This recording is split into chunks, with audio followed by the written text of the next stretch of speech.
Every great shift in human history begins not with a roar, but a quiet whisper.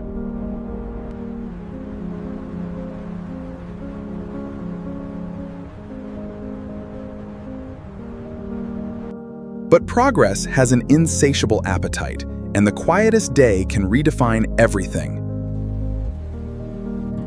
Meet Arthur, a dedicated logistics coordinator who has spent 30 years perfecting his craft. To Arthur, this warehouse is not just a job, but a lifetime of dignity. But on this ordinary Tuesday, a new arrival threatens to alter his reality forever. Corporate integration specialist Ilara arrives to oversee the deployment of the next phase.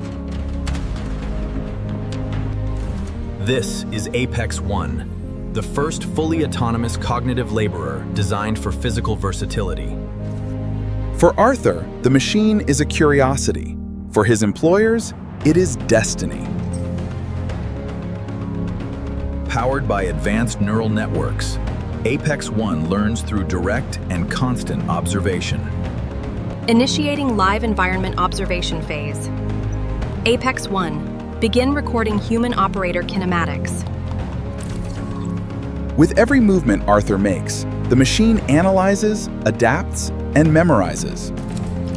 Repetitive, physical labor, once the backbone of society, is now data to be harvested. The machine does not tire, does not require rest, and learns constantly. As the sun sets, a silent competition begins between biology and technological infinity. Day 2.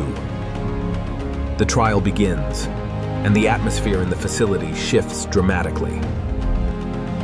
The company places the prototype side by side with its most efficient human worker.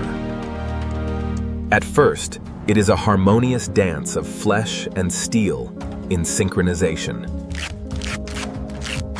But humans are bound by biology, requiring pause, hydration, and brief recovery. Apex One maintains a constant, unyielding pace, unaffected by exhaustion or physical strain. To the corporate eye, the data reveals a flawless, beautiful upward curve. The psychological weight of facing an unbeatable rival begins to settle over Arthur. It does not make mistakes. It does not breathe. How do I compete? The break room, once a place of lively chatter, becomes a silent sanctuary. Whispers of layoffs and structural shifts echo through the corridors of the company. The pilot program has exceeded expectations. Operational costs will drop by 60%. The success of a single pilot program sends ripples across corporate headquarters. Desperation drives human effort, but speed at the cost of safety highlights vulnerability. In an ironic twist of design, the machine is programmed to assist. In that reflection, Arthur sees the undeniable face of his professional obsolescence. The inevitable day arrives, sooner than anyone had anticipated or prepared for. Arthur, your dedication has been invaluable, but the facility is transitioning to a fully automated workflow.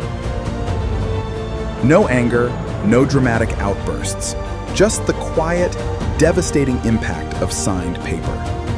A lifetime of dedicated service ended not by a rival, but an algorithm. Packing up a life's work into a box, the irony is visible. This is the first permanent replacement of a human worker by AI.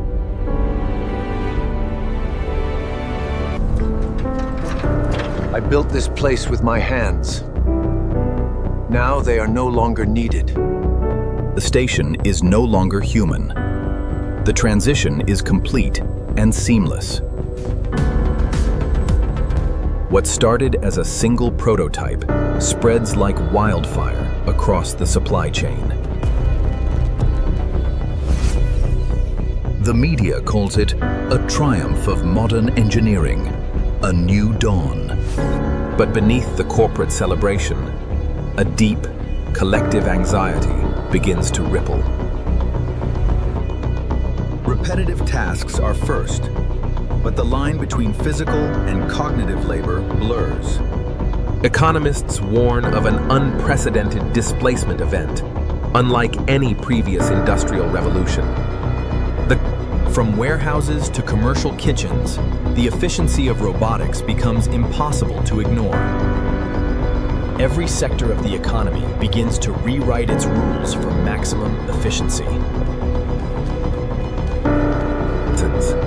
As displacement accelerates, voices of dissent rise, demanding protection for human labor.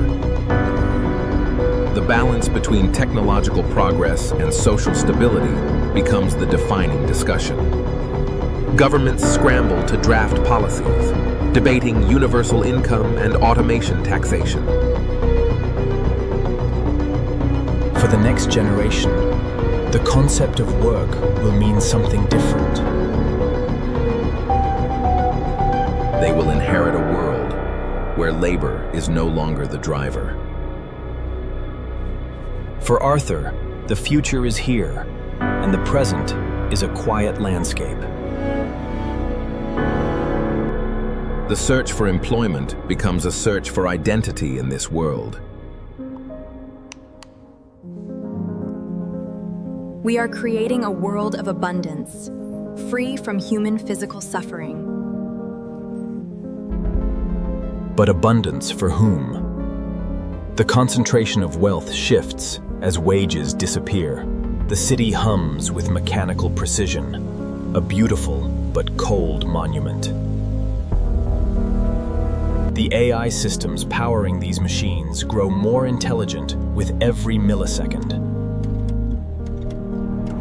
They do not just execute tasks, they optimize systems, outperforming humans. Some find refuge in creative endeavors, believing the human soul is safe.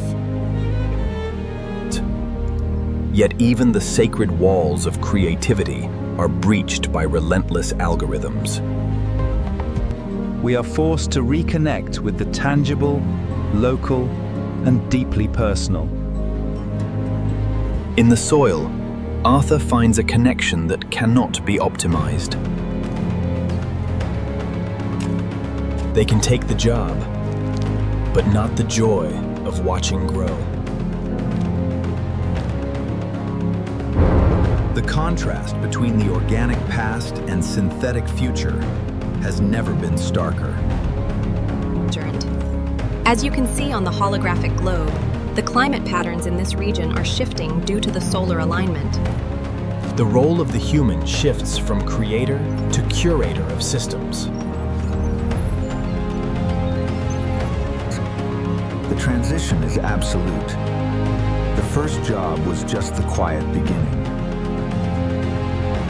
In this quiet warehouse, the ghost of human labor still faintly lingers.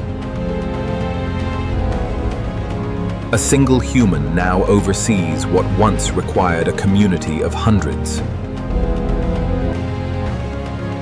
The machine has no pride in work, no joy in its efficiency. As we stand on the threshold, we must ask ourselves a question. When machines do all the work, what is left for humanity? If dignity is tied to productivity, how do we find meaning now? Perhaps this is not the end, but the beginning of liberation. But for some, the transition will be a long, challenging journey. Join us next time as we meet the final human worker.